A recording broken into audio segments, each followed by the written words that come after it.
Decision 2020. A little thing is playing a big role in the election, especially as vote by mail has hit record levels. Steve Shamraz live in Shorewood to explain. Steve.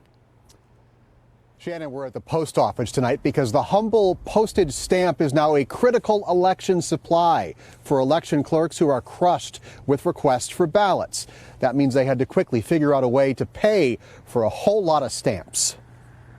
Back in April, as the pandemic was just getting warmed up, election clerks around the state quickly realized how the rush for mail-in ballots could cost them dearly. Probably that first or second week in April, we were already hitting our point that the budgeted amount that we had for mailing was going to be well beyond already for April. 55 cents might not seem like a lot, but when you're sending out ballots by the thousand, the math kind of does itself.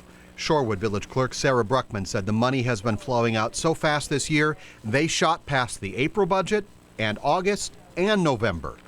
Oh, and it's two 55-cent stamps on each ballot. We are expected to put a stamp on the outgoing ballot and a stamp on the ballot coming back to us. So roughly it's about $1.15 to mail a ballot so that it can be returned to us. Where are the clerks finding the money to do this? So we gave them, a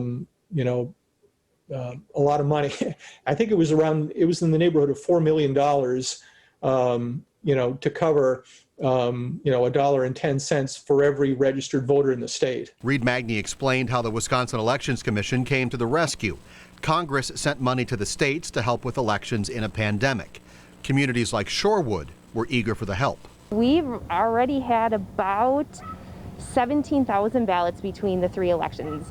Right now, we just mailed over 6,200 for November alone. In Milwaukee, they don't need to buy physical stamps. The city uses a business reply permit. A spokesperson said the state chipped in a little over $320,000 to help with the unexpected absentee costs. We have opted to use almost the entirety of that grant to offset our mailing costs this year. With so many Milwaukee ballots dropped off in person, that permit actually saves the city 55 cents every time a ballot is dropped off. Not something they enjoy in Shorewood, where even the ballots turned in by hand are worth a cool 55-cent stamp. And if you still have one of those mail-in ballots in your hands, you do not want to put it in the mail. The best bet at this point is to have your vote counted by dropping it off at your clerk's office or find one of those drop boxes and just make sure it's in by Election Day.